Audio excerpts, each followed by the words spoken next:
One. Zippity doo dah, zippity a, my oh my, what a wonderful day. Thank you guys for joining us here for episode 4 of Convince Me. My name's Andy Rutherford, as always, and as always, I'm joined by Mr. Brian Bennett, Mr. Casey Elrod. Gentlemen, how are you tonight? Doing well. Ready to get beat? No, I'm not. Bennett, how are you? Doing good, fellas. Good, good deal. Well, we are on episode 4. Like I said, first 3 episodes have been great reception, guys. Keep watching them. Keep letting us know what you like. Keep telling your friends about them. And as of about an hour ago from us recording this, we have an Instagram page because apparently our ads do much better on Instagram when we didn't have an Instagram page. So we thought maybe that was an untapped market. So we're on Instagram now too. But our videos will remain here on Facebook. But go give us a like on Instagram as well. Spread the word about that. Episode 4, tonight's show. We've all been trapped at home for the last couple months. COVID-19. Hopefully it's coming to an end. Whether it is or not is not the topic of this debate because we're not going into that. But things are starting to open back up. Summer's rolling around. We all like to think about our summer vacations. And the state of Florida just last week kind of put out some guidelines for the reopening of their theme parks. And a lot of us, that's summer vacation for a lot of people. They get in the car and they drive down to Orlando for their summer vacation. So if you are one of those people and you're wondering to yourself, should I go to Walt Disney World or should I go to Universal Studios? Maybe tonight we'll help make that decision for you. I'll help make that decision for you. Elrod will show you why you don't want to go where he's arguing. I'll be arguing Walt Disney World. Elrod will be arguing Universal Studios. And Mr. Bennett will be moderating. Bennett, you got anything to add before we get rolling? All right. Again, like episode 1, where I knew nothing about Friends and nothing about Seinfeld, I have never been to either one of these theme parks. So I'm the perfect person to try to convince. There we go. All right. Well, let's figure out who's going first. Okay, I thought I would do something different. Since we're on the topic of theme parks, the winner will be the person who has been to a theme park the most recently. Oh, So, Rut, it could be any theme park. It could be Dollywood. Went to Kings Island in Cincinnati, Ohio in 2018. When did you go to Disney World? 17. Oh. Does Hidden Hollow for Christmas count? No, that does not count. No. No. Okay, if that doesn't count, then Elrod wins. All right, Elrod. You can either go first or you can defer. I'll defer. Ooh. All right. Mr. Bennett, imagine you've driven several hours down to Orlando and you pull in and you pull right under this sign. I'll go away, you stupid thing. I'm trying to be slick here. Way to go. I know. You pull in, you pull under this sign, Walt Disney World, where dreams come true. You park your car and you get on the famous monorail. And the monorail takes you to the front entrance where there's a train station setting, this big, beautiful bush and the shape of Mickey Mouse's face. You pay for your overpriced ticket, which is going to be overpriced at Elrod's location as well. And then you walk in to Main Street. And as you kind of top a little hill there at Main Street, you look and you see that famous image that even if you've never been there, you know the image. And that's Cinderella's castle. There's the statue of Walt Disney and Mickey Mouse. And there's a feeling of happiness where dreams come true. You are in the Magic Kingdom. You are in the happiest place on earth. And tonight, I'm going to show you why that's the happiest place on earth. And because it's the happiest place on earth, then it's definitely the happiest theme park in Orlando if it's the happiest place in the entire earth. Tonight, I'm going to show you exactly why Walt Disney World tops Universal Studios. All right. Elrod, what you got? You know, slick of Mr. Rutherford to start off his presentation by showing you the happiest place on earth. But what he doesn't show you in his presentation is all the cars, the wait times. That's what he doesn't show you. Tonight, I will show you that unquestionably Universal Studios is the superior theme park. Less wait times. Better rides. No one wants to ride a ride from the 1960s that you might die on. Universal is cheaper. It's better. The rides are better. It is better. And I got some surprises for Mr. Rut tonight. So just buckle up. Okay, can I get a second opening statement just to dispute everything he just said, or do I have to weave those in as we go? Sweevel, man. Because that was fake news completely. You still got your I picture? left my picture. No, it's in the. I'll have to run and get it. Dang it. Yeah, that was a bunch of falsities and bull. But No, it's all the truth. All the truth. All right, Rut. Well, let's start off where it all began. Just give me a rundown of a very brief history of Disney World. all right, let's see if I can get this in a minute. I have become in recent years fascinated with the man that was Walt Disney. An incredible human being, very interesting human being. And Walt Disney made Disneyland out in California, and he thought it was his dream, the place he would want his daughters to go. He was fulfilling their dream. But Walt Disney was tired of businesses popping up around Disneyland, trying to mooch off of him, so to speak, with that location. And he realized that only 5% of his clientele were coming from east of the Mississippi. So Walt Disney decided he was going to buy some land in Orlando, Florida. And under a false name, under dummy companies, in order to prevent people from buying around him, he bought nearly 25,000 acres of swampland near the Orlando area to build what he thought was going to be the happiest place on earth, the flagship of the then Disney brand, which was not exactly what it is now, but still a big deal. And he wanted to build a theme park that was excluded from the rest of the world. And that is exactly what he did. Walt Disney died in 1965, and in 1971, his brother Roy fulfilled their plans, and Disney World was open to the public. Now, Elrod said something about nobody wants to ride rides from the 60s. Disney World didn't open until 1971, so that was lie number one in the concept. But that was Walt's vision.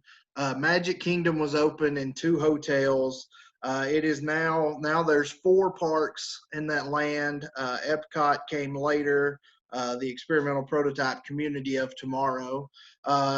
Disney MGM, which is now Hollywood Studios and Animal Kingdom. The grounds now has 4 theme parks, 2 water parks, 27 themed hotels, 9 non-Disney hotels, several golf courses, a campground, and basically its own little town of Disney Springs. And this 25,000 acres, nearly twice the size of the city of Manhattan, secluded from the world in Orlando.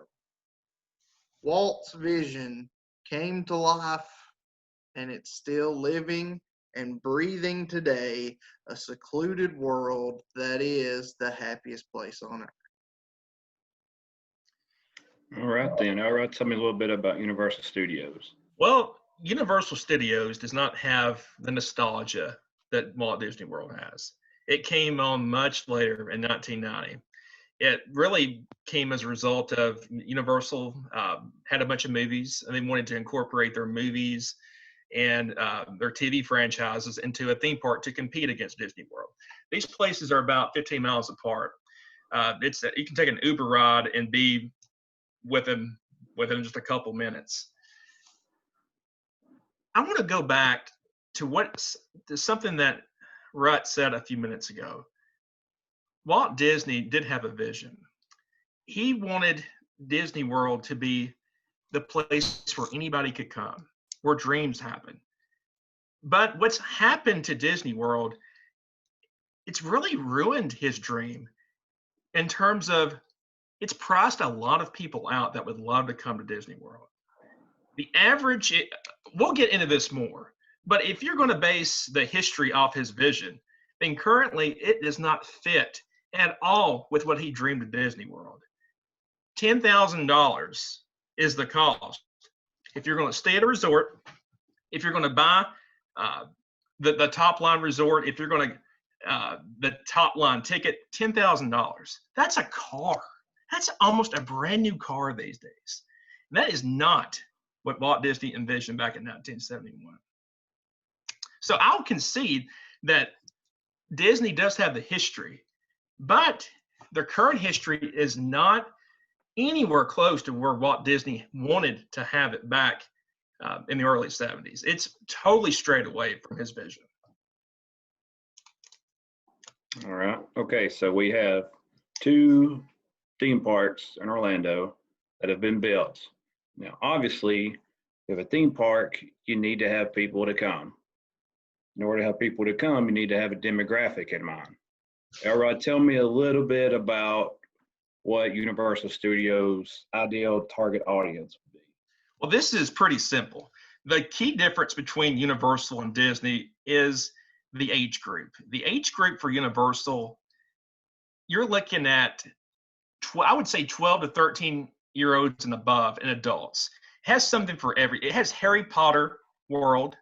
It has the Avengers. Even though the Avengers is now owned by Disney, they had a deal that still allows them to retain their Avengers franchise. Jurassic Park, the Fast and Furious franchise, Transformers, Dr. Seuss, The Simpsons, Men in Black, The Mummy, Madagascar, The Simpsons, SpongeBob. So it's very diverse. It does have some stuff for younger folks, like I said, Madagascar and Scooby-Doo and The Simpsons, but it's got stuff for adults as well. And this is what Disney doesn't have. And Disney's trying to get the Star Wars franchise in, which they've built the Star Wars park in Hollywood Studios, and they've got Avatar. But outside of that, there's not a whole lot for adults at Disney World. Been to all 4 parks. Epcot is more driven toward adults. It's got some kiddie rides, but for the overwhelming majority of the parks there at Disney World are not geared toward adults at all. When you can contrast that with Universal, the franchises are much more adult, adolescent driven, more so than the Disney parks. So when you look at it, people our age, if you have kids, if you have a young child, it's worth taking them to Disney World. But for the most part, your older crowd, you're going to find much more fun at Universal. All right, Mr. Rutherford. Yet again, lies, and more lies. I'm going to come back later to your pricing flat out lie a second ago because those numbers were false. Second of all, but when we're looking at the audience, According to Elrod's argument earlier, it's only for the elitist of people that have money, but that's not the case. Disney World, yes, there's a kids theme to it. In the sense of you look at, especially if you're in the Magic Kingdom, you look at your Mickey Mouses of the world, that whole group, Mickey, Minnie, Goofy, that whole group. But Disney World is really and literally fun for the whole family. And to say that it excludes everyone other than children is a falsity. All 4 Disney parks in the year 2018 were ranked in the top 9 most attended parks in the world. In the world, 58 million people combined to those 4 parks. Apparently, the 58 million richest people in the world, according to Mr. Elrod's argument, but not true. Really, Disney World can be fun if you're 2 or 102. For those that are adults, there's that nostalgia effect. Maybe you like it because you did go as a child and you loved it, or you never got to go as a kid and you get to go. But there are so many adult aimed aspects of Disney. And when you look at, there are Disney like huge Disney maniac people that aren't children. They're our age at the youngest, and even older. There are Facebook groups filled with hundreds and thousands of people that aren't children. They're people in their 30s and 40s and 50s that go to Disney World 5 or 6 times a year. There are probably, if you got on Spotify and typed in Disney podcasts, there are like 10,000 different Disney podcasts that aren't made by children. They're made by adults. So to say it's just aimed at children is wrong. I think it starts as a child. But I think that's the magic of Disney, is that it takes you and it doesn't let go. And there's really something to enjoy. I mean, Disney Hollywood Studios is almost the essential of Universal Studios, just smaller as far as the targeted audience there, and using the movies that Mr. Elrod has pointed out to, the Twilight Zone, Tower of Terror. I don't know many 6-year-olds that know what the Twilight Zone was. It's really fun for the whole family. It's geared from top to bottom. Maybe mostly towards kids at a 51%, but the other 49 and covers everybody else. All right. Fuzzy math. Pardon? Fuzzy math. No. And doesn't Matt Cardona go to Disney World like every other weekend? Exactly. He's like our age. Matt Cardona, formerly known as Zack Ryder, Cody Rhodes, huge name right now, both very Disney enthusiasts, very frequent visitors of the Mouse. All right. Moving on. Earlier, you talked about how Walt Disney bought all this land and essentially made it like its own world. So in order for it to have its own world, kind of enlighten me a little bit about all these different little parks that make up the Disney world. I will try to do this as quickly as I can and just kind of scrape the surface. You've got Magic Kingdom. That's your flagship. That's this scene, Cinderella's Castle, that I showed you earlier. Most people, when they think Disney World, that's what they think. The Magic Kingdom, walking across Main Street and looking down at Cinderella's Castle. When you think of the fireworks at Disney, when you think of the parades at Disney, when you think of those classic rides at Disney that we'll touch on later on in the show, that's what people think of. That's the flagship.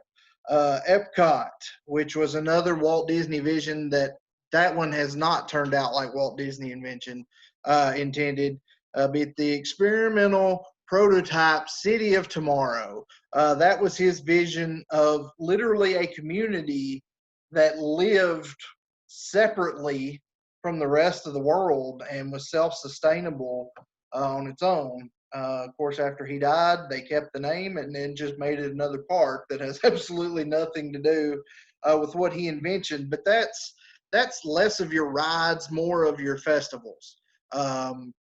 Every year they have a flower and garden festival. They have a food and wine festival, which food and wine festival is obviously not named at children, Mr. Elrod. They have the World Showcase, where you literally take a trip around the world and experience the different cultures. Well, they have very limited rides there, but they do have some coming and a planned update in the next few years. They're getting a Guardians of the Galaxy ride, which would be more ride based. There are a few rides there, but they're really not more of the fun rides of Disney. Then you've got Hollywood Studios, which is your movie base where they actually shoot movies. They actually have movie studios there, much like Universal. It was Disney MGM. Now it's Hollywood Studios. This is the home of Toy Story Land, which is fairly new, and home of the uber popular Star Wars Galaxy's Edge, which we're going to get more deep to here in a minute. It's also their newest ride, Mickey and Minnie's Runaway Railway is there. The Tower of Terror, one of their most famous rides, is there. And Bennett, you will probably recall this. 1996. Hulk Hogan turned his back on the world and joined the New World Order. And the very next night on Monday Night Nitro, he told the fans to stick it. And the NWO jumped a bunch of guys in the back. Kevin Nash lawn darted Rey Mysterio into the side of a trailer. The police were called because people were legitimately freaked out. That was at Disney MGM Studios. That means that this place is a place of such historical importance it cannot be ignored. And then lastly, there's the Animal Kingdom, which is basically the most souped up, coolest zoo in the world. You've got your Kilimanjaro safaris where it's literally like you're riding around Africa. Giraffes will come up to your cart. You get to interact with the giraffes, which I know would be something you would be very into, Mr. Bennett. Yep.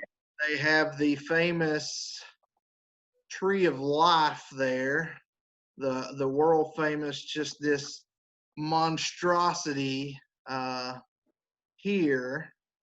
Oh, that's not the right one. There, this thing is massive. It's huge. It's iconic, and it's also got the Pandora, the Avatar land they just built with some really cool high-tech rides that, again, we'll get into in a minute. But that's kind of the breakdown of the 4 parks of Disney World. All right, Errol, tell me a little bit about Universal Studios. Quickly before I go into Universal, at Disney, I had this preconceived notion that you could walk out of Animal Kingdom, then walk into Epcot. I didn't realize how large Disney World is. It's basically its own county, and it runs as its own county as well. But with Universal's got 3 different sections. It's got the Island of Adventure. It's got the Volcano Bay, which is like a glorified water park, and it's got just the basic Universal Studios part that has all the movies based rides. As far as the Island of Adventure, this is where you'll find Jurassic Park, the kind of the jungle boat ride that they have there. It also has the Kong Skull Island ride as well. Volcano Bay, this is something that Disney World does not have. It does not have a water park. They have 2. They do have that at Universal. They have 2 Well, water parks. not like this. Yeah. I don't know about that. Check the tape on that. Yeah, they also they do. Do your research. Well, the Universal Studio section has Jurassic Park, has Fast and Furious around it, has Transformers, Dr. Seuss. Here's something that Walt Disney World does not have. not that.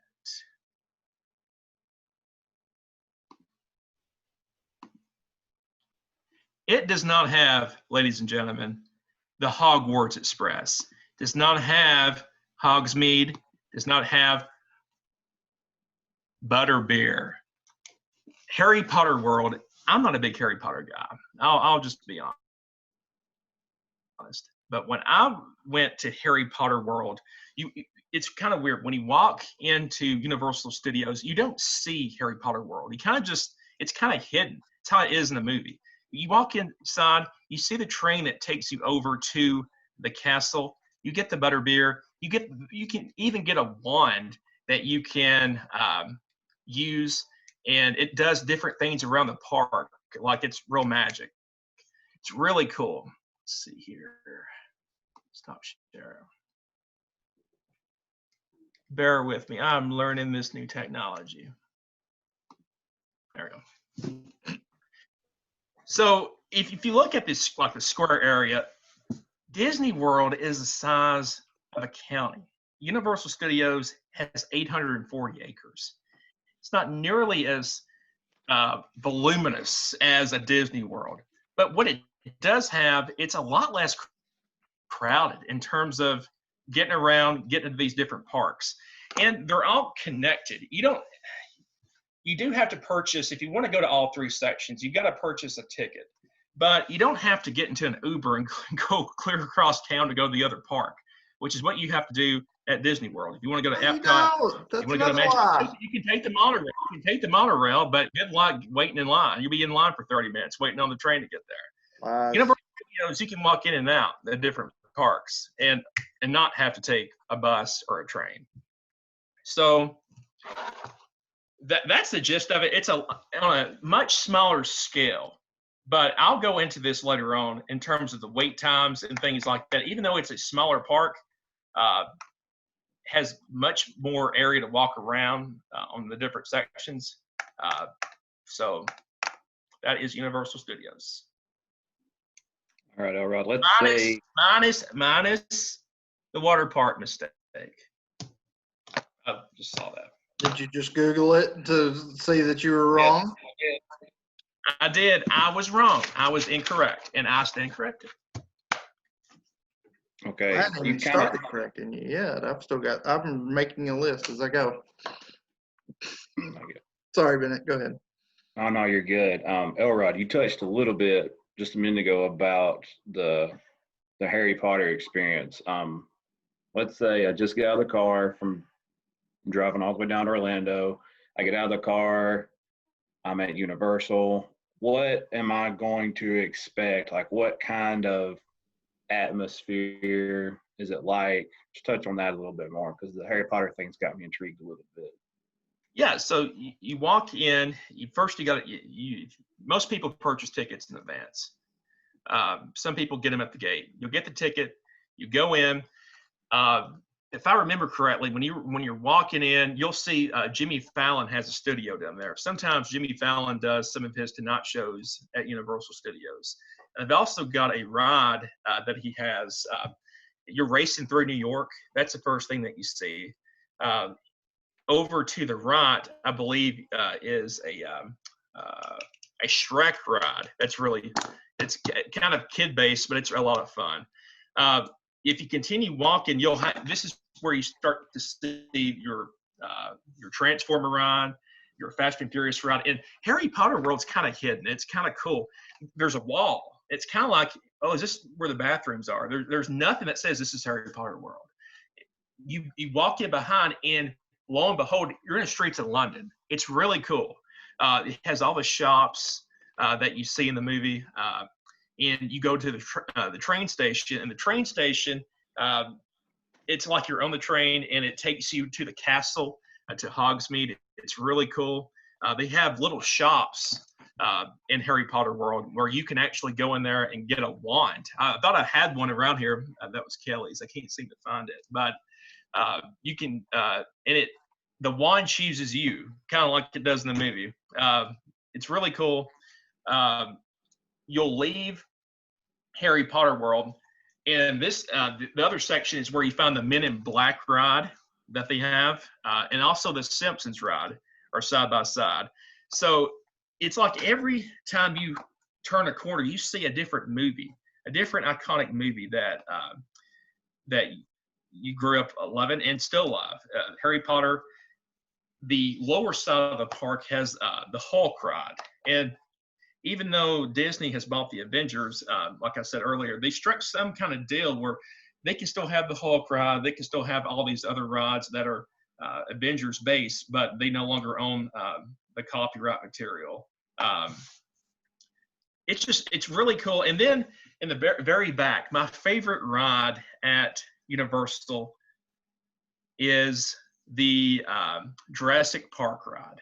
Like you're going through the park, at Jurassic Park. It's a water-based ride, and it's a whole lot of fun. So it's kind of all stacked on. It's on 840 acres, but most of the park is on a size a lot less than that, and you're not having to navigate 20 or 10 to 15 miles to the other park on the monorail or something like that. Everything is close together.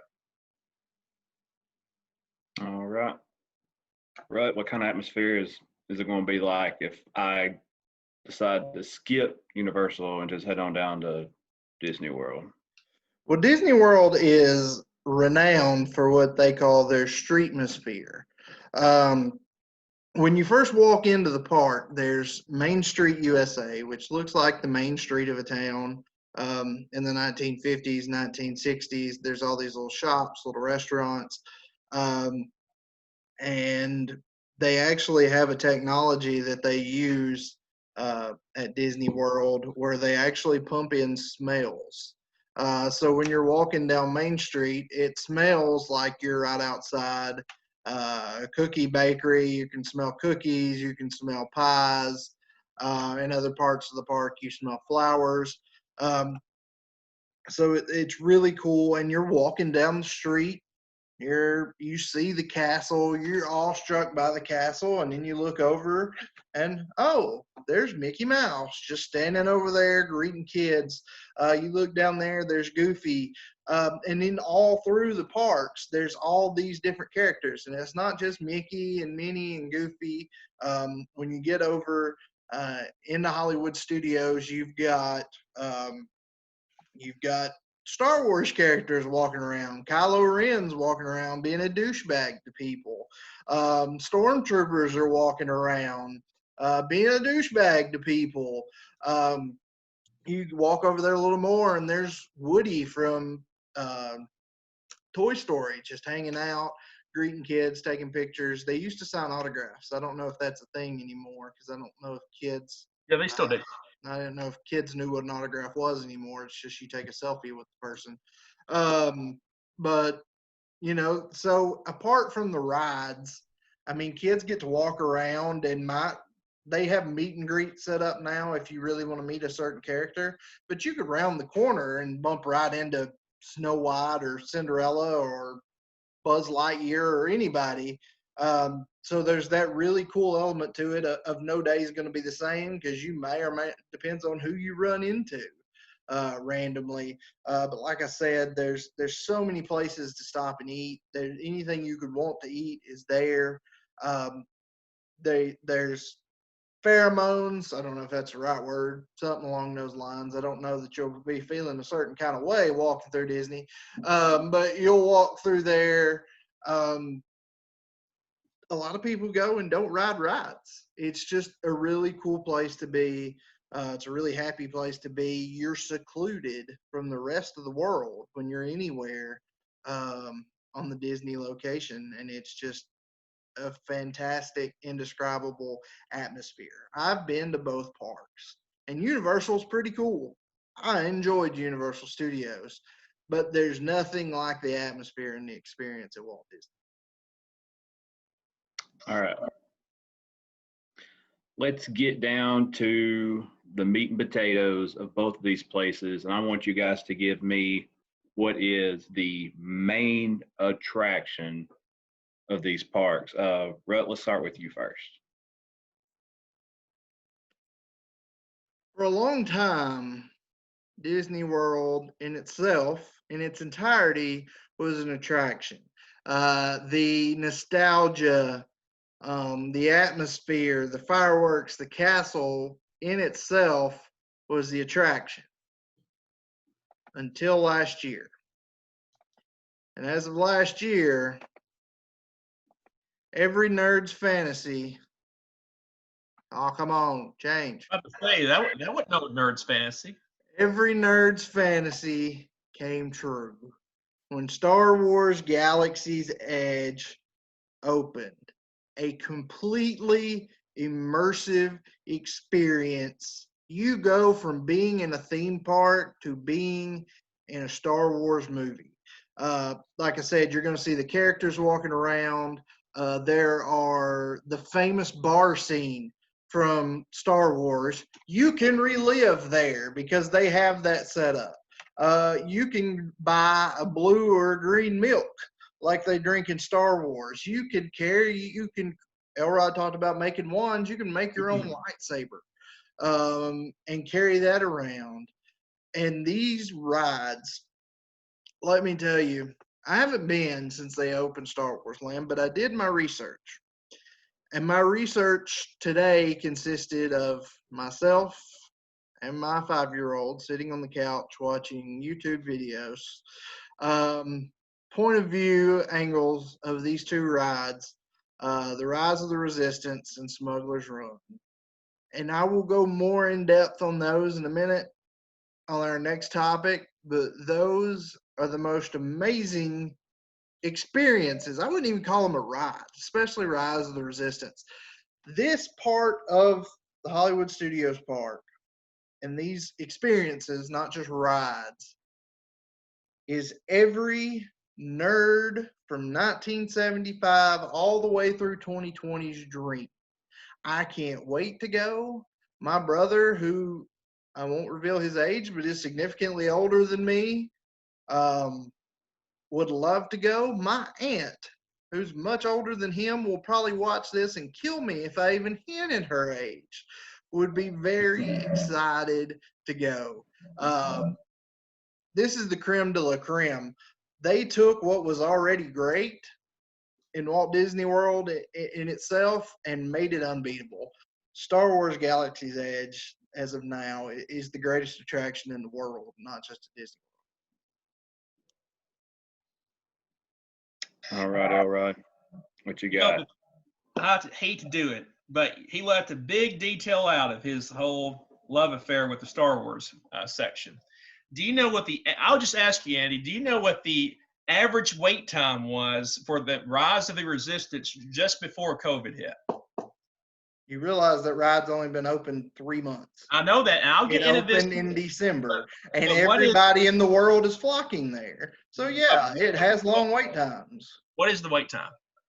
It's, I don't know what the average is. 8 hours long. But here's the thing. Before you even go down that road, you're not standing in line for 8 hours for a ride. They have a virtual queue where you get your spot in line and you can go enjoy the rest of the park, and they'll let you know when to come back. So, well, I'd hope so, because that's not the way the other rides at Disney World are. You're stuck in. That's the way that one is. Well, because of that issue. But here's the thing. It was open 3 months. It's been like that the entire time. After 1 month, if it sucked, people wouldn't go deal with it anymore, but it's still awesome and they're still willing to wait that long. Well, Avatar has been open for 9 years now, and the average wait time for Pandora is about 3 hours long, and that's a ride you actually have to be in line for. There's no virtual. That's peak time. That's not average. Well, get a fast pass. Yeah, 60 days in advance. We'll get to that here in a minute. But I digress. With Universal, the main attraction at Universal has got to be Harry Potter World. It's in the last decade it came online, and people flock from all over the world to see this place, especially Harry Potter. Harry Potter fans. I'm not a big Harry Potter guy. I don't even think I've seen all the movies, but I was so impressed about the craftsmanship every little detail in Harry Potter world. They do not leave anything out. Going into the shops, it even has a couple rides. It's got a couple that I haven't even got to the rides inside Harry Potter world, but one is Escape from Gringotts, where you're going out into a mine, and it's got a bunch of twists and turns. There's a ride that takes you inside the castle too. So there's 3 rides. 2 are more based toward adolescent, older folks. There's a ride in Harry Potter world that's kind of like your run-of-the-mill little roller coaster for mainly kids. But the big attraction in Universal Studios has got to be Harry Potter world. I mean, some people will go to Universal Studios and they want to even go to any part, anywhere else in the park. They'll just spend all day in Harry Potter world, and you can do that and have a really good time. You can actually spend, if you do a 4-day plan, you could spend an entire day in Harry Potter world and still probably not see everything. It's quite amazing. All right, Elrod, I have a job for you. Okay. Okay, I am notorious for not wanting to ride a lot of rides. I'm very, like, I don't know, old school. Like, I like calm stuff. I don't like stuff that flips around and goes all crazy. It's not for me. I need you to convince me why I should hop on these rides and risk my life at Universal Studios. Well, start off, I mean, if you go to Disney World, I mean, good luck. I mean, those boats haven't been turned since the 80s because some of them are from the 70s.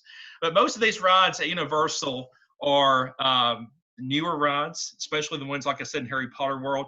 One of the oldest rides, it's kind of interesting, inside Universal. Universal kind of changes their rides every 5 to 10 years. Unfortunately, they got rid of the Twister ride. Twister was replaced. What was Twister replaced by? Jimmy Fallon. Yeah, Jimmy Fallon.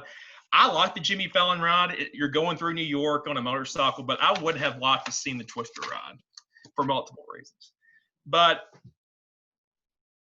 the Jurassic Park ride, like, you've been to Dollywood before multiple times. You know, you got you got Daredevil Falls, but what's the other one? The River Rampage. Mm-hmm. The Jurassic Park ride is kind of like the River Rampage, but it's got like the Jurassic Park feel to it, and it drops down kind of like Daredevil Falls does at the end. So there's no danger in falling out, anything like that. These other rides, one ride that you might have some trouble with is the Hulk ride. Andy and I were talking about this the other night. It's pretty extreme, and Kelly, I think the Hulk ride doesn't fully strap you in. Like, you feel like you're going to fall out. So you might want to stick away from the Hulk ride. This is something Disney World really doesn't have. They don't have any really thrilling roller coasters. They've got the one over in Animal Kingdom that is the mine train. I think it's what it is, or the Everest. There's a Mount Everest ride, but Universal has the larger roller coasters. That's what Disney really is lacking, or the big coasters. You like Men in Black. You like Men in Black, Bennett? Kind of. It's okay. You like The Simpsons. Love The Simpsons. The Simpsons ride is kind of like a indoor thing where you're trying to escape the clown, Krusty. You're trying to escape from somewhere, and it's kind of like it's a kind of a virtual thing, but at no time you're like, am I going to die? That's not going to happen. So a lot of these rides at Universal are virtual based. The Transformers ride. Let's see what else. My favorite ride, we haven't got to this. My favorite ride at Universal Studios is The Revenge of the Mummy. Great ride, indoor roller coaster. You're trying to escape from the mummy character from the movie, and even Brandon Fraser has this really 90s video at the end where it's really cool. That's some nostalgia that Universal has, but at no time are you going to die from riding anything at Universal. Do they have any wooden roller coasters? They do not. No wooden. No wooden roller coasters. All modern. All modern. All right. Rhett, you're up. Well, Bennett, I know you. And if we're talking about rides, you're definitely going to want to be at Disney World. First of all, Disney World has one ride in the entire park, all 4 parks that goes upside down. And that's the Aerosmith Rock and Roller Coaster, which is pretty sweet. At least if you're going to flip upside down, you get to listen to Aerosmith the whole way, which is kind of cool. Disney World does have a wooden roller coaster and Big Thunder Mountain Railroad, so you've got that for you. You've got the classics that have been there a long time, and there's a reason they've been there a long time. You've got Haunted Mansion, which is probably my favorite ride in any theme park ever, and that's more of an experience than a ride. You've got the Pirates of the Caribbean, which is a classic ride that an entire film series was made after. The ride wasn't named after the movie. The movies were made from the ride. You've got, even though you've never been there, you've heard of names like Splash Mountain. You've heard of names like Space Mountain, not Ric Flair, the actual legitimate Space Mountain. Woo! You heard of There it. it is. It's a Small World, which may be Oh, the God. worst theme park ride ever created. It's awful. It's terrible. It's annoying. But you know what? You go to Disney World, you ride that bad boy because it's a classic, and you get to look at that one's so great or so awful. It's great. I didn't ride it. That's what's wrong with you. It's a terrible ride, but you have to ride it. You've got Tower of Terror. You've got Jungle Cruise, another ride they're making a movie after with who? The biggest star in the world right now, Dwayne "The Rock" Johnson. So that's probably about to blast off to nowhere. And then you've got your stuff for your kids. You've got the teacup rides. You've got the flying Dumbos. But it's not all a bunch of haunted old technology like Mr. Elrod would like you to believe. Disney is on the front end of trackless rides right now, trackless coasters. They're not on a track. They're all digital. One being the Galaxy's Edge rides. Rise of the Resistance. I hadn't watched it start to finish until today. It is the most incredible freaking thing I've ever seen in my life. And if I had the money, I'd pack up and go now. And I'd be disappointed because they're closed right now. But you're literally on a freaking Imperial Star Destroyer. It's insane. There are other rides. You've got, what's the other ride? Smuggler's Run. You're flying the Millennium freaking Falcon, and how you can be a gunner, a pilot, or an engineer, and what you do affects the ride. That's really dang cool. You've got Mickey and Minnie's Runaway Railroad, which is their newest ride, another one of those trackless coasters that's really cool. Mount Kilimanjaro that Elrod talked about a second ago is a fantastic roller coaster. It doesn't go upside down. It actually goes backwards at one point, which is and then probably there's the new Frozen ride that's got some great animatronics in it. And then Flight of Passage, which Mr. Elrod has admitted to me several months ago. Oh, you want to talk about Insanely cool ride. It's basically like the world's largest, most interactive IMAX theater ever. Just incredible. And really, in all honesty, you just sit there and your chair moves, but it feels like you're flying through Pandora. Like I said, from the classics to the new technology, it's fantastic. And a lot of people think it's worth waiting in line for 3 hours, Elrod, hence why everybody still wants to ride it. It ain't They me. have fast passes. Get it. Yeah, good luck getting them. Good luck. That's all I got to say about that.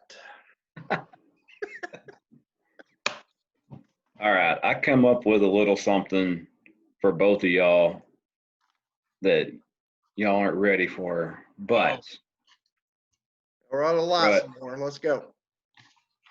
Rut, I'm going to start with you. You've been to Disney World, right? Correct. Once, twice, just once? Twice. Twice. But once Okay. I was like 6, so I don't remember a lot. Okay. I know it's big. I know there's a ton of stuff to do, but if you had one day to do anything you could do at Disney World, what would your like perfect one day be? Oh, first of all, I'd be pissed that I only had one day because there's no way you can get nearly Mm-hmm. even close to everything done. You can't even get everything done in one park in one day. But if you're only given one day, you got to go to Magic Kingdom because you've got to get that feel to know you've been to Disney World. You've got to ride the Haunted Mansion. I do anyway. It's my favorite ride in all of Disney parks. And to know how long ago that thing was made, the technology used then and still holds up today is incredible. You've got to ride Space Mountain. You might want to wear a neck brace because it is a little rough, but if you're older and have back or neck issues, I wouldn't ride it, but it's worth it. So you got to hit those two. What else do you have to do at Magic Kingdom? You need to stick around for the fireworks. The parade. Do what? The parade. Parade. Yeah, especially if you've never seen one, you want to see a parade. I'm not a huge fan of all the parades, but they're still pretty cool. You've got to ride Splash Mountain. You've got to hit the classics basically. If I've only got one day, maybe I'm not riding Small World. Because, like I said, it sucks, but it's one of those that typically you got to ride just to say you rode it. But if I've just got one day, that's probably one that doesn't make it. You got to ride. You got to ride. Peter Pan kind of sucks too, but it's one of those that everybody has to ride. But yeah, you got to ride Pirates of the Caribbean. So Haunted Mansion, Pirates, Space Mountain, Splash Mountain, either Big Thunder Railroad or the new Snow White Railroad. Basically, you hit the classics. And get the nostalgic feeling if you've got one day. All right, Elrod, what about you? What would you do if you just had one day at Universal? If I just had one, well, we had a day and a half at Universal, and we went around peak time, which was Thanksgiving. You wouldn't think that Thanksgiving would be peak time, but it actually was at Universal. I would do over again what I did back then. We in a span of 30 minutes with our unlimited fast pass that we had, which is $100 per person. It's pretty pricey, but you get to skip the entire line, every ride at Universal. You really can't do that at Disney World.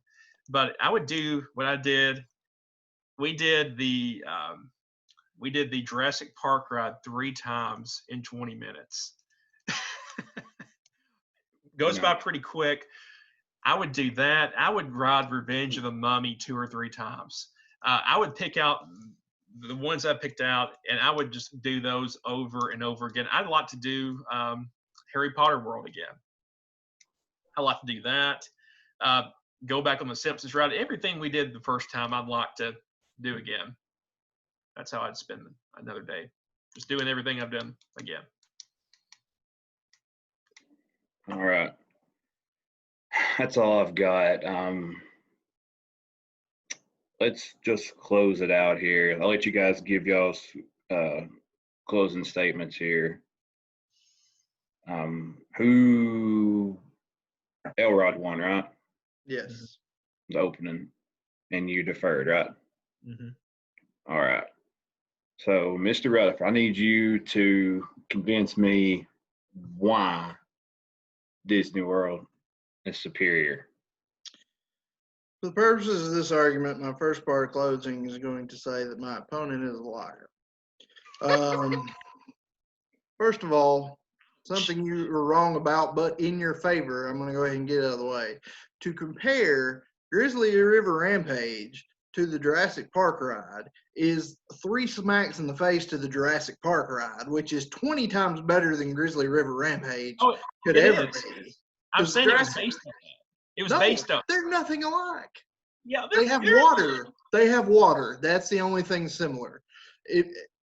Universal should shoot you just for making that comparison.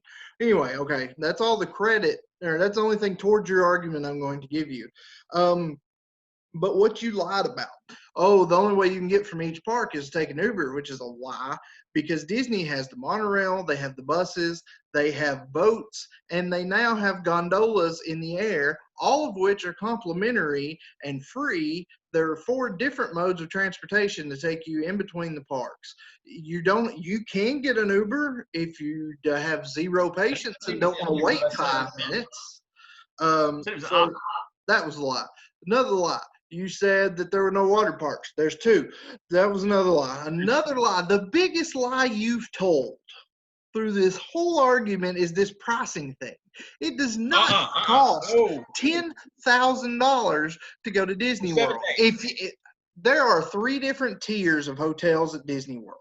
There's basically your basic hotels, your intermediate hotels, and your luxury hotels. If you get a luxury hotel and want to stay 3 or 4 nights, yeah, it's going to be $10,000.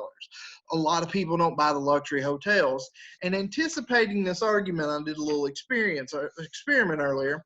And if you got 4 nights during peak time in June at a basic Disney hotel versus getting the most basic Universal hotel along with a park pass, the Disney hotel for a family of 4 for a 4-day trip for either Universal or Disney World.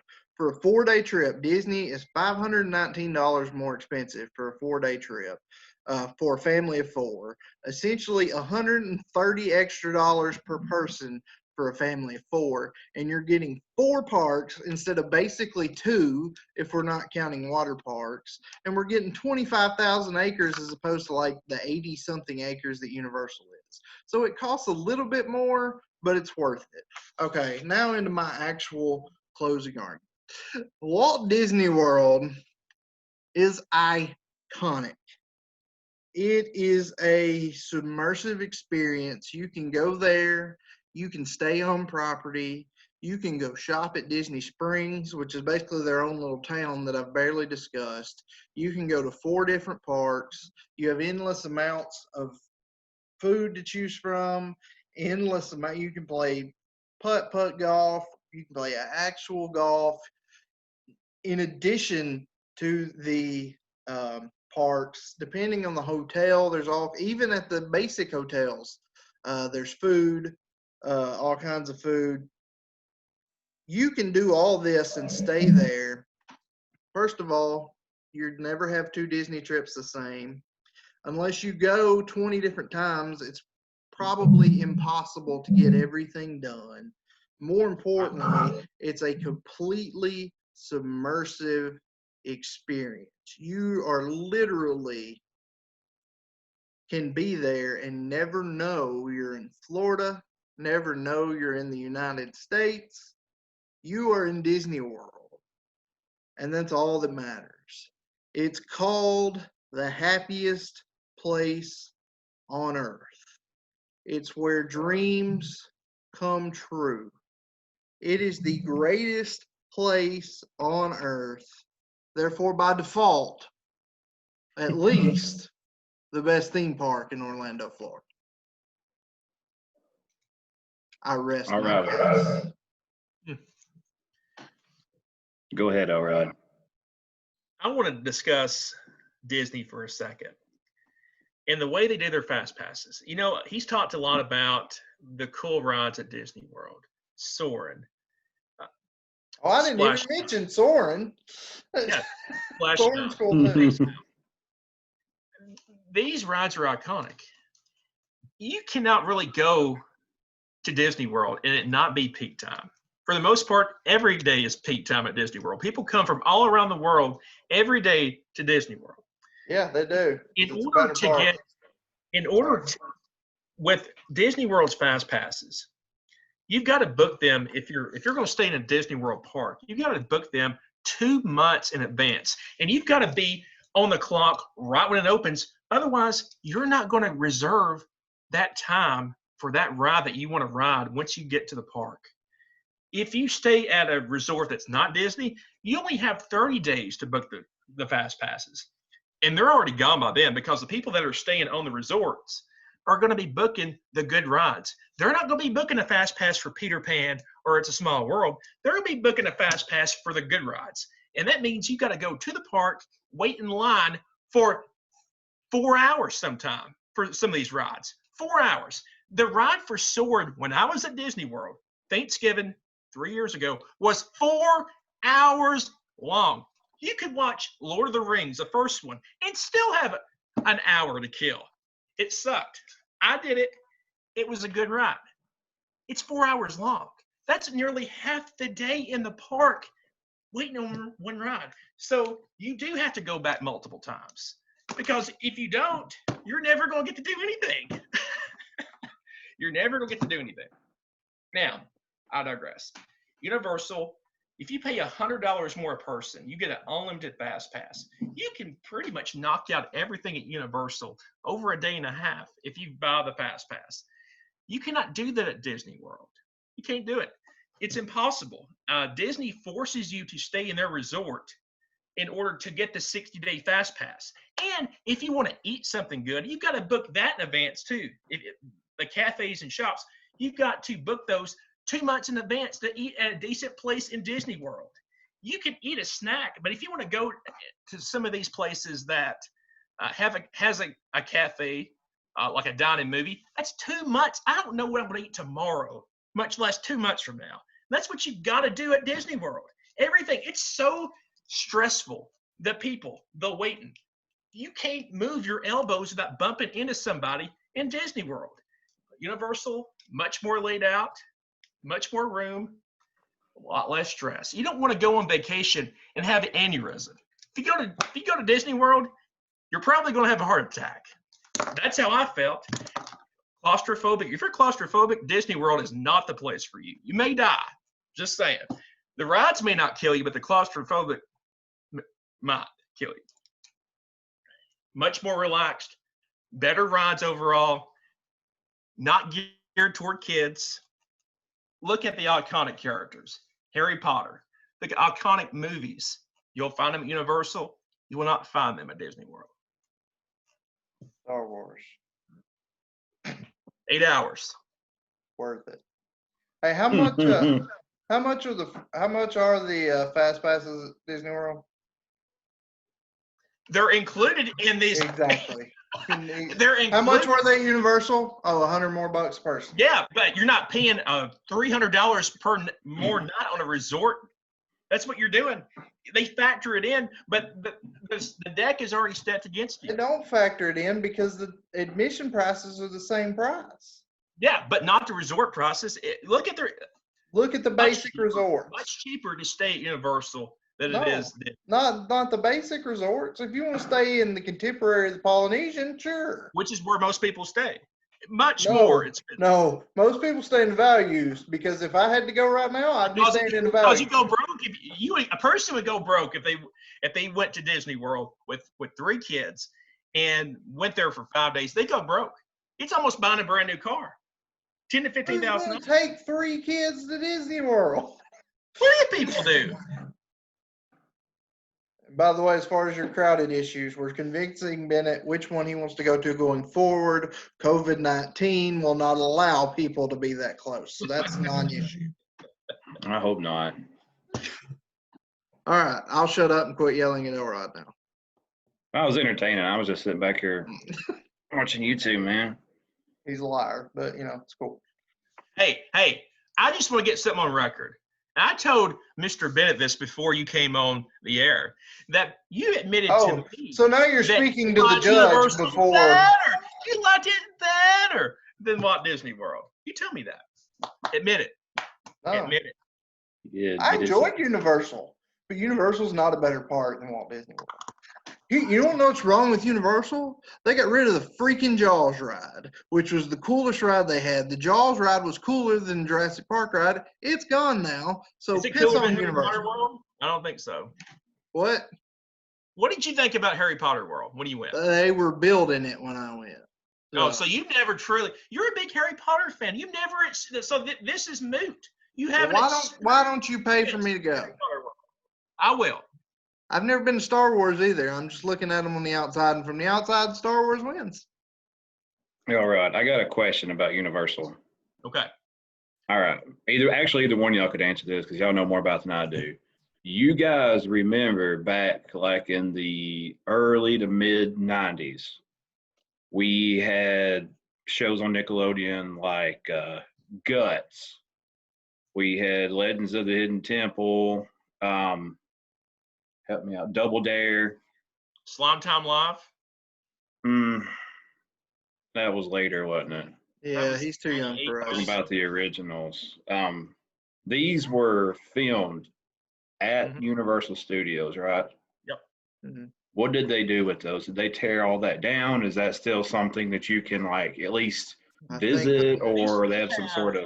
They still have the Slime Time Live area somewhere there. I don't think they have the other stuff. I think the rest of them were in like a studio that's probably been used as 100 different things since then. From what I've read, they try to rotate their stuff out every 5 to 10 years. Now, some of this stuff has been there for a long time. The Men in Black ride could be updated. I mean, it's truly like going on a ride from 2000. Even though I love Men in Black, you walk in, you feel like you've time warped yourself a little bit. It feels like you're back in 2000, 2001. Also a direct ripoff of the Buzz Lightyear ride at Disney, but I wasn't bring that up. The Buzz Lightyear ride is a ripoff of Men in Black. It just built it. They just built the Toy Story land. Yeah, no, the Buzz Lightyear ride's been there since the Toy Story came out. It's in Tomorrowland. It's not in Toy Story Land. It's over by Space Mountain. Are you talking? I'm having a brain fart. The Buzz Lightyear. That's a big brain to fart. Which ride is the Buzz Lightyear ride? Where you drive around and shoot things to get points. You know what the Men in Black ride ripped off? I think I want to look this up. I think that it's the inverse. I think it the doesn't Buzz matter. No, it's not. But let's let Lies. Bennett pick. Lies. We'll look it up, and that'll be your lie number 17. You've told me. All right. This was really, really, really interesting for one, because I knew nothing. Well, I knew a little bit about Disney, and I knew even less about Universal Studios. So let's listen to you guys go back and forth for the last hour. So it's been really interesting just for me. We suck also really short. Yes, we did. Yeah. It's okay, though. It's good information. It's good for the people. This was actually really, really hard, and I'll kind of come back. I kind of did something where I kind of put myself first on it, and then I had to go back and put myself in a different perspective on it. But you'll see more about that in a minute. How I scored it real quick on the history, I had to go with Disney. I thought it was really cool about how it came about, how it was kind of like a vision or inspiration for his kids, and like how he went about picking up all this land and stuff without being super obvious. I thought that was really, really slick. So I had to go with that since it was before also. So it's kind of like the original. For the target audience, I also went with Disney just because of family, especially geared towards younger kids, since I've got a younger kid now. Even so much too, like if it was just like, I don't know how in the world we'd pull this off, but just like a bunch of us guys going, it'd be like something you always wanted. Like I've never been, so it'd be like, okay, yeah, I can actually say that I've now been to Disney World. For the sub parks, Disney, I was really impressed with the diversity of it, just how I was impressed with how big it was and all the different stuff you can do. Got plus 1 point for Hulk Hogan, plus 1 point for a giraffe. But I know my audience. But if it was for me and my family, I actually would prefer less crowds, I like everything more connected. I don't like spaced out. I don't like the crowds. I like it smaller. So I actually went with Universal. It's strange, but just for me, just me, maybe not the general population. I'm probably in the minority on this, but I went with Universal on that. As far as atmosphere, I thought the Jurassic Park concept was cool, and definitely the Harry Potter thing. I'm not a big Harry Potter fan at all. I've seen episode 2 and episode 4 of the movies. I guess that's what they're called. So I know there's like a guy with a wand, and there's a guy without a nose, and that's my extent of Harry Potter. But with that being said, like it would still be really cool to go, just because it seemed really, really, really cool. As far as Disney, it's really cool, like the characters, just going around trying to find the characters, see the characters. That's so like iconic and classic. And also, I feel like, are you even American if you haven't had your picture taken in front of the castle? You know. Exactly. So that's like, even if I just go and pay all this money just to get that picture and be like, okay, come on, we're done, let's go. It's So worth it. yeah, just for that, I went with Disney for the atmosphere. Main attraction for Disney, the Star Wars thing I thought was really, really cool. I kind of got freaked out a little bit about the wait time, but it was really cool about you say how you can just kind of like save your spot in line and you can go about your day. And then you're like, okay, cool, I need to head back. That's really, really, that's a great idea. A lot of other places should kind of implement something like that to keep people streamlined where people can not be clustered together. I thought that was really cool. What? Not, Quick not question. to- Why don't they do that for all the other rides there? If they can do that for that. I personally, I don't know on that one, on that question, but I think that from what I've heard, read, I listen to a Disney podcast because I'm a loser. But Minus 1 point. that may become the new norm as far as theme Mhm. parks in general, not just Definitely. Disney, but even Universal, because they don't want people standing in line filled up close to each other. So the virtual queue may be a new standard. I would like Disney World a heck of a lot better than Universal if they just did something about their wait times.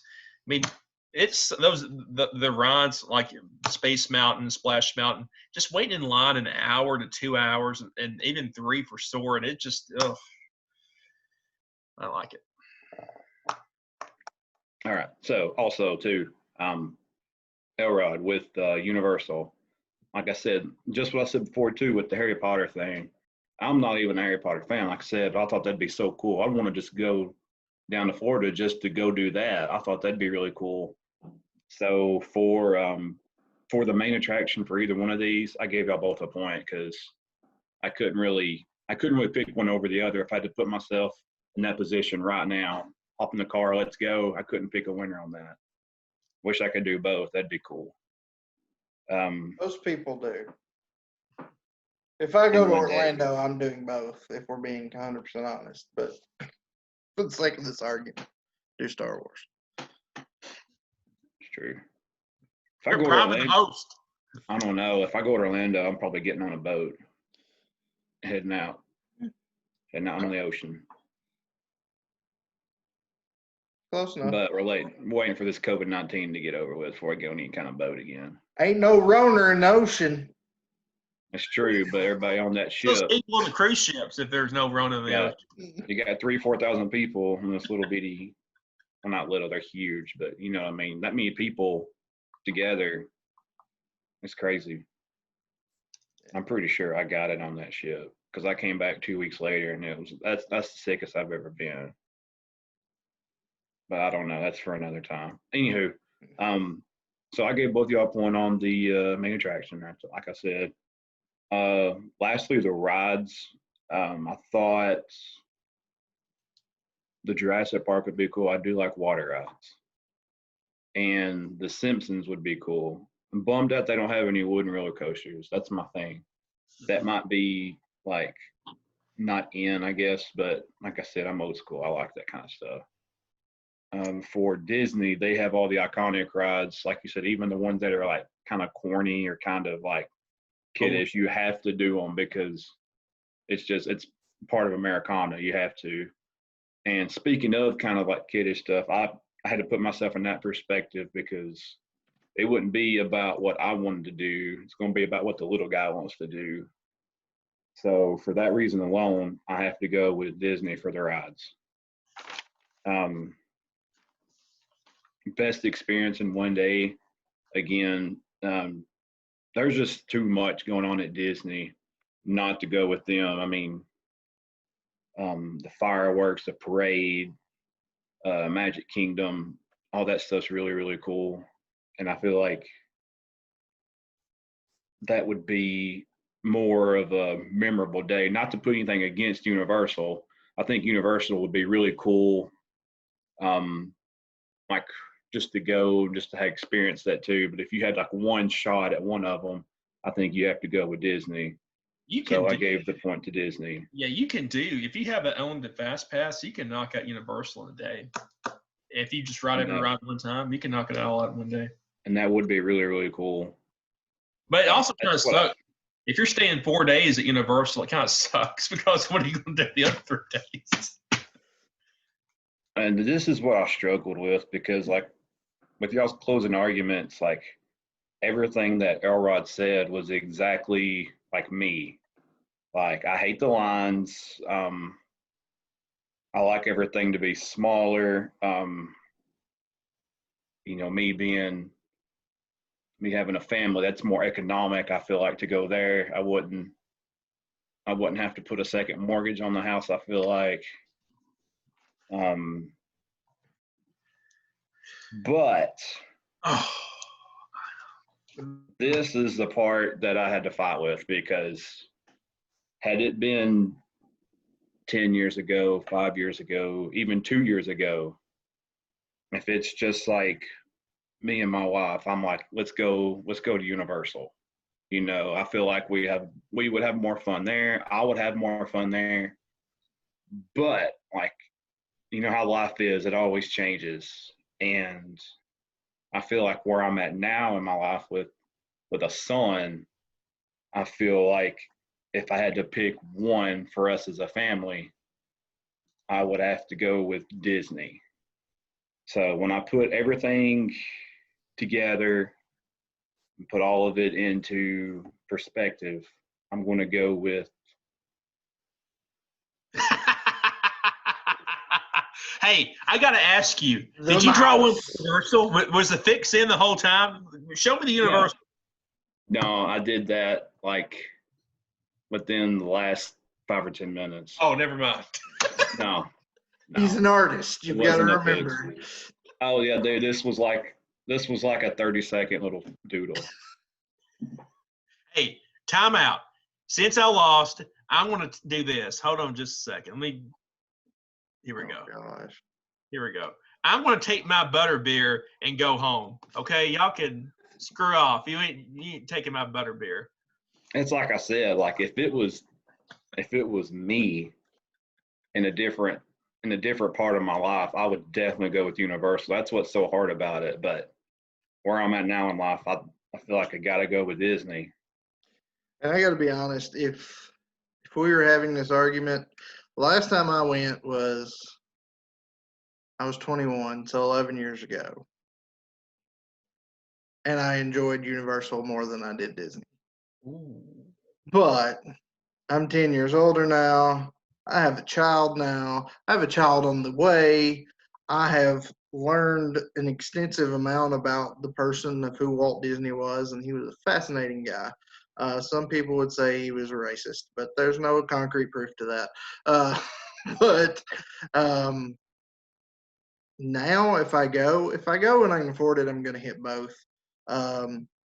But Universal's more of a fun day, whereas Disney would be more of the experience that you're really going to remember. Would you like do you think in your mind you would like Harry Potter World more, or do you think you'd like the Star Wars land over at Hollywood? Never been to either. Big fan of both franchises. Personally, I think just look. I've seen the videos for the Harry Potter rides. I've seen the videos for especially Rise of the Resistance. That thing is unfreaking real. You all seriously need to get on YouTube and look it up because that's not a ride. That's dropping you in a movie. It's unfreaking real. I would like Star Wars better. I would enjoy them both immensely. Well, they have this virtual thing where you can wait in line. That's pretty cool. Yeah. Well, nobody's going to stand in line for 8 hours.